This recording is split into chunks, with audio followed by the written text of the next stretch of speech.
I now give the floor to His Je donne maintenant la parole à Son Excellence le jeune Bella Mbella, ministre des Affaires étrangères du Cameroun.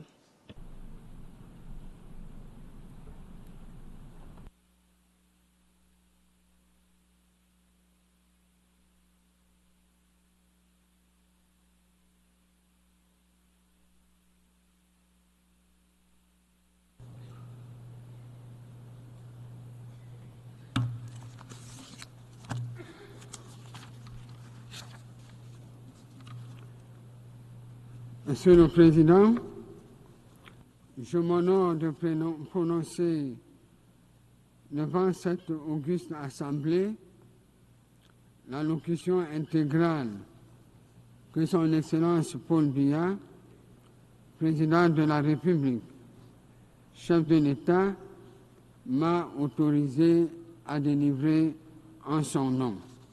Et je cite: Monsieur le Président, tout d'abord, je voudrais vous adresser à nouveau mes chaleureuses félicitations pour votre élection à la présidence de cette 79e session de l'Assemblée générale des Nations unies. Votre accession à cette haute fonction fait la fierté de votre pays. Le Cameroun fait également la fierté de l'Afrique et la satisfaction de la communauté internationale. Je voudrais exprimer toute notre reconnaissance aux États membres qui ont soutenu votre candidature en vue de votre élection, en particulier ceux de l'Afrique qui vous ont désigné à l'unanimité comme candidat de notre continent. Je salue le travail et la réalisation de votre prédécesseur, Son Excellence Monsieur l'ambassadeur Denis Francis de Trinidad et Tobago, qui a su conduire avec engagement les travaux de la 78e session de l'Assemblée générale. Je saisis enfin cette occasion pour réitérer l'appui et l'appréciation du Cameroun au secrétaire général, M. Antonio Guterres, qui, malgré les contingences auxquelles notre monde est confronté en ce moment, s'investit sans relâche pour l'avancement des idéaux, des buts, des principes de la Charte des Nations unies et le rayonnement de notre organisation commune. Monsieur le Président, vous avez choisi de placer au centre du débat général de cette 79e session le thème qui vise à ne laisser personne de côté, à agir ensemble pour l'avancement de la paix, du développement durable et de la dignité humaine en faveur des générations futures, présentes et futures.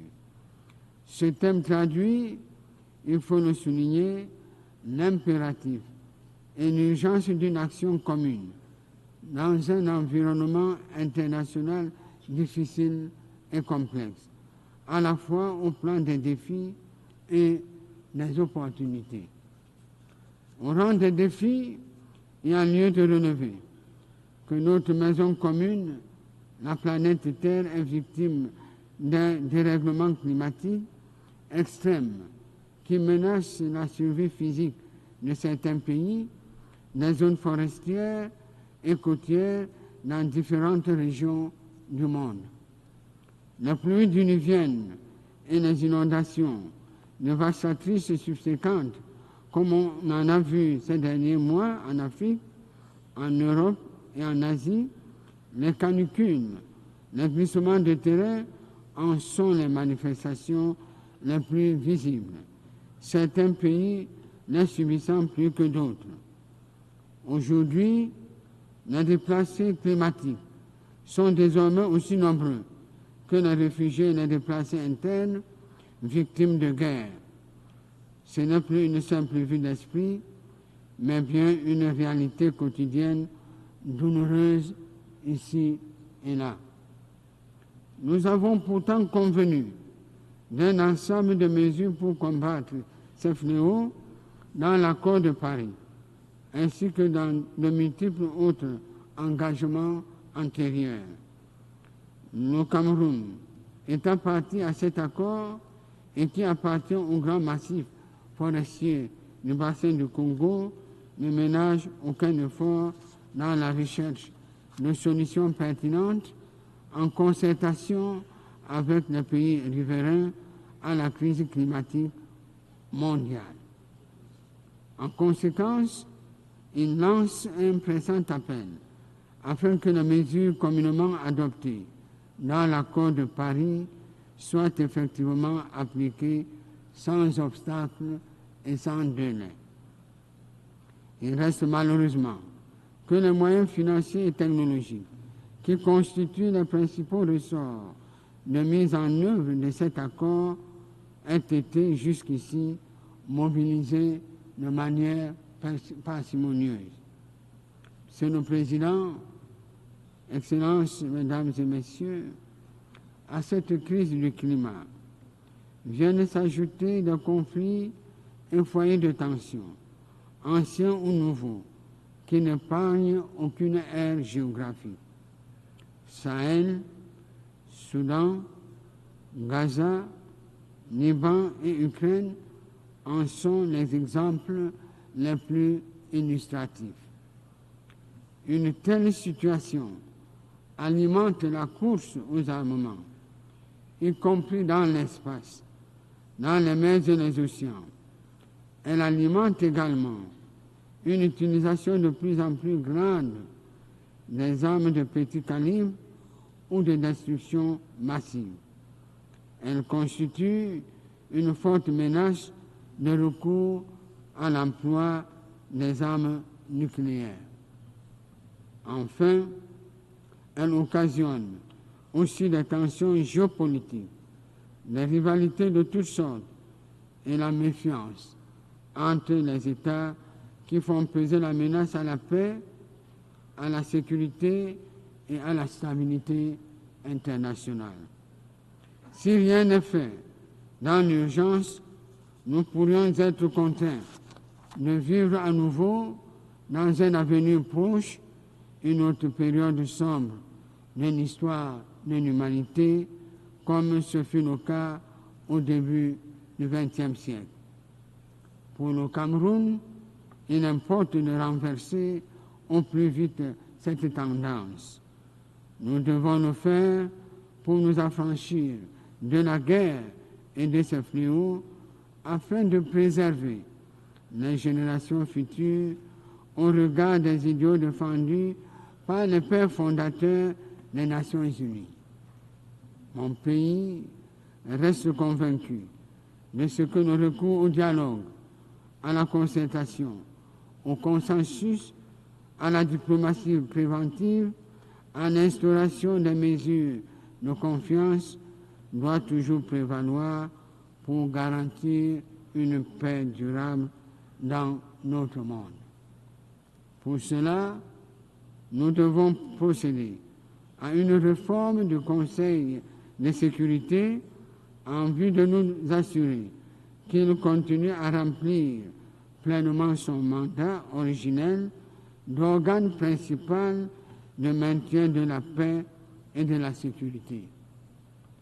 Étant donné que l'Afrique demeure à ce jour le seul continent ne disposant pas d'un membre permanent au Conseil de sécurité, il devient impératif et urgent que cette injustice soit corrigée et que notre continent puisse disposer à juste titre d'une représentation équitable en qualité de membre à part entière de cet important organe. Ceci appelle l'octroi de 2 sièges permanents avec droit de veto et de 2 autres sièges additionnels non permanents. Monsieur le Président, Excellences, Mesdames, Messieurs, lorsque nous avons adopté nos documents intitulés « Nos futurs que nous voulons », ainsi que les objectifs de développement durable à l'horizon 2030, nous avions voulu engager une bataille décisive contre le sous-développement. Il y a 4 années, lors de la célébration du 75e anniversaire des Nations Unies, nous avons pris de nouveaux engagements, réaffirmant que les objectifs de développement durable sont notre plan d'action dont l'application est une question de survie. Alors que nous nous rapprochons de l'horizon 2030 que nous nous sommes fixés, il y a lieu de constater que les résultats escomptés sont loin d'être atteints, comme l'attestent les rapports d'étape présentés par le secrétaire général.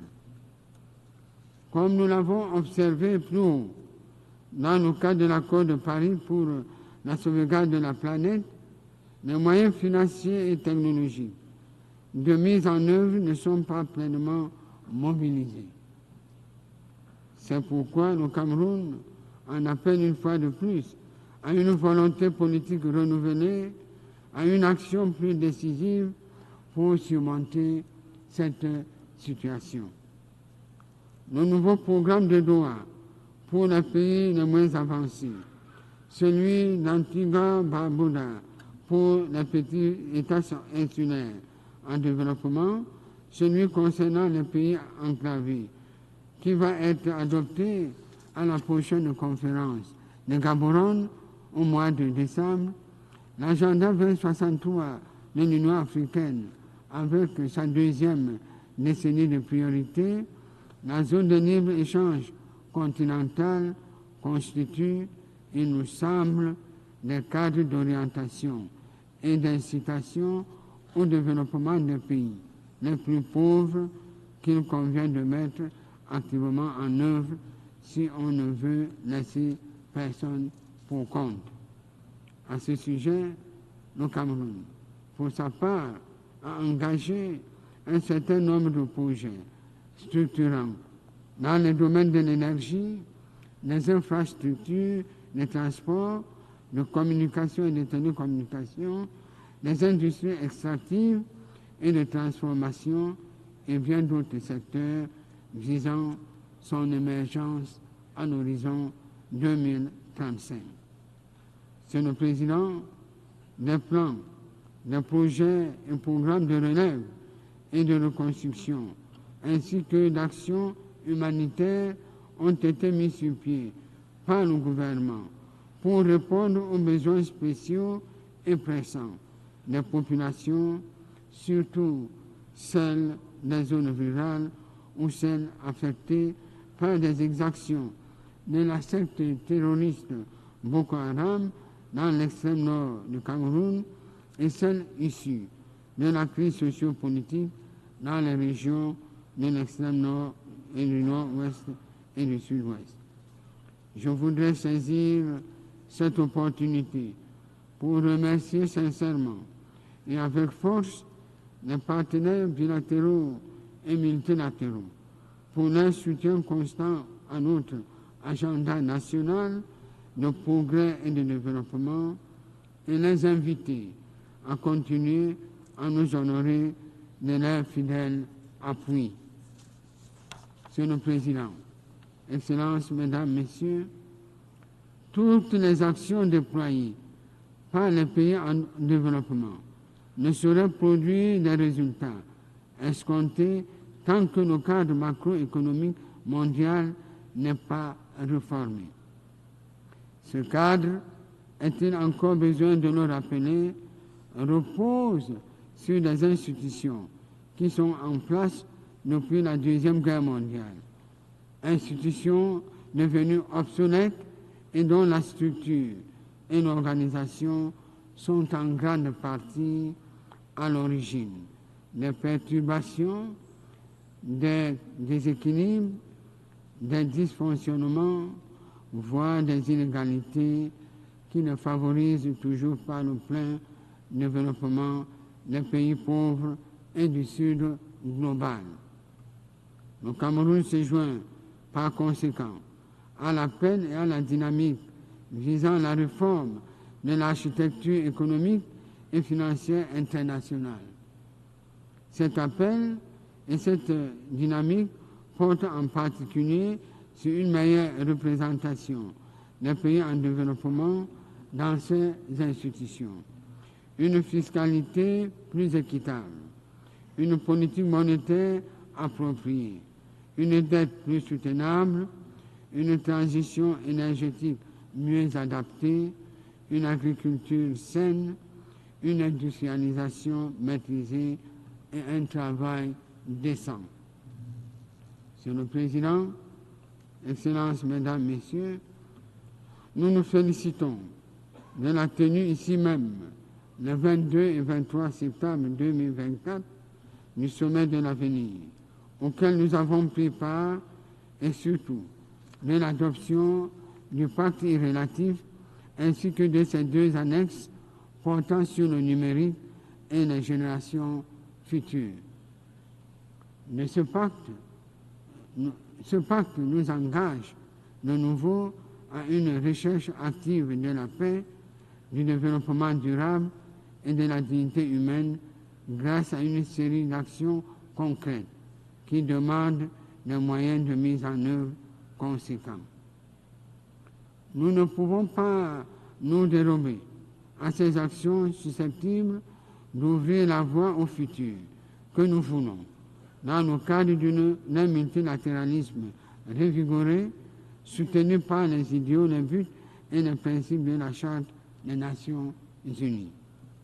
Il est question ici de la sauvegarde de la planète, de la consolidation de la paix, de l'instauration d'un développement durable avec en premier lieu l'éradication de la pauvreté, la prospérité partagée et le plein respect des droits de l'homme centrés sur la dignité humaine. Faute de volonté politique affirmée, faute de moyens également d'une mise en œuvre active des dispositions convenues dans ce pacte et ses annexes, nous risquons de ne pas atteindre comme souhaité les résultats envisagés, décevant ce faisant les générations présentes et futures. À ce stade, permettez-moi de relancer pour une mobilisation tout azimut tous les pays afin de mettre résolument en œuvre ces dispositions et faire mentir les sceptiques qui ont perdu tout espoir en l'ONU. Au moment où notre organisation commune s'apprête à célébrer son 80e anniversaire, donnons-lui les moyens de se moderniser. Donnons-lui également les moyens de répondre efficacement aux attentes placées en elle. Donnons-lui les moyens de répondre aux défis de l'heure et de maintenir allumée la flamme de la coopération internationale plus humaniste. Monsieur le Président, Excellences, Mesdames et Messieurs, nous vivons une période de menaces, de défis à la paix et au développement, mais aussi de grandes opportunités. Nous avons à notre disposition les moyens nécessaires grâce au prodigieux essor de la science, de la technique et de la technologie, ainsi que de l'intelligence artificielle. Il nous revient dès lors de surmonter les égoïsmes et d'agir de manière solidaire avec un sens de responsabilité collective pour relever ensemble les défis auxquels aucun pays ne peut faire face tout seul. Il nous appartient en cela d'utiliser à bon escient ces moyens pour assurer le bien-être, la survie de la planète et de l'espèce humaine aujourd'hui et demain, dans le cadre d'une veille permanente, d'une conscience éveillée et d'une réflexion approfondie de la communauté internationale sur une mondialisation maîtrisée. Fin de citation. Je vous remercie de votre bien aimable attention.